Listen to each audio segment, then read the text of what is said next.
Our East Coast snowstorm is finally here. Nothing has changed out west or up in the northwest. That atmospheric river will continue to move in at least for the next 48 hours, bringing in wind, rain, and heavy snowfall. And yes, the south and southeast are finally seeing a big cool down. As always, let's talk about the weather. Here is a live look at our first East Coast winter storm.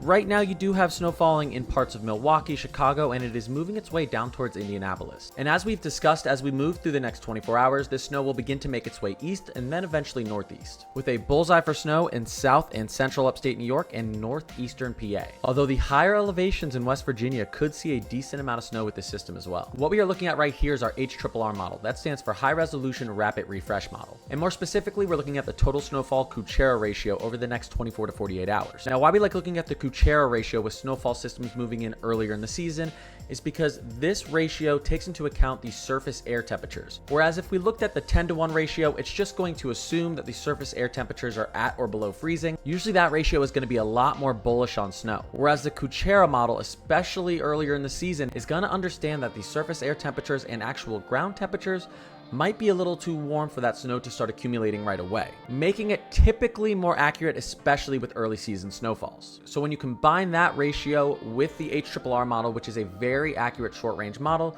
you can get a pretty good snapshot at what you're going to see just 24 hours out. And as I discussed, all of these short range models right now are really putting a bullseye for the most snow up through the Allegheny Plateau and the Catskills. That is through south central upstate New York and northeastern PA.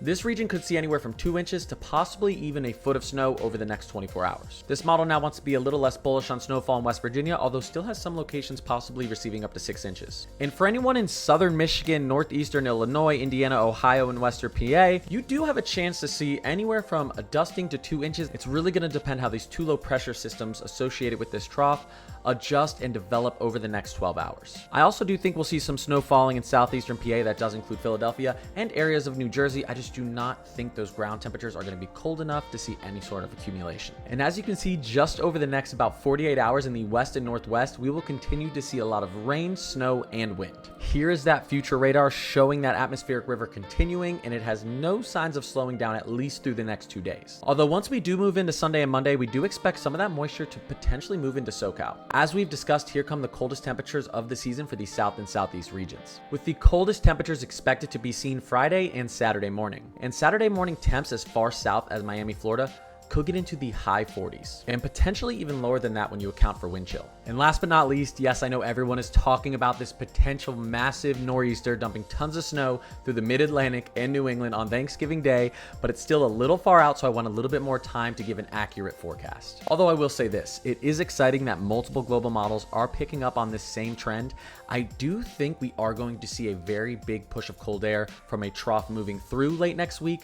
Will that snow make it as far south and east as these global models think? I think we'll know more in about 24 to 48 hours. But it is exciting to look at right now. All right, guys, I appreciate you watching this video. Feel free to throw me a follow if you like this type of content. I do post videos like this every single day, and I do live stream every single night, usually around 8 or 9 p.m. I'll see you in the next video.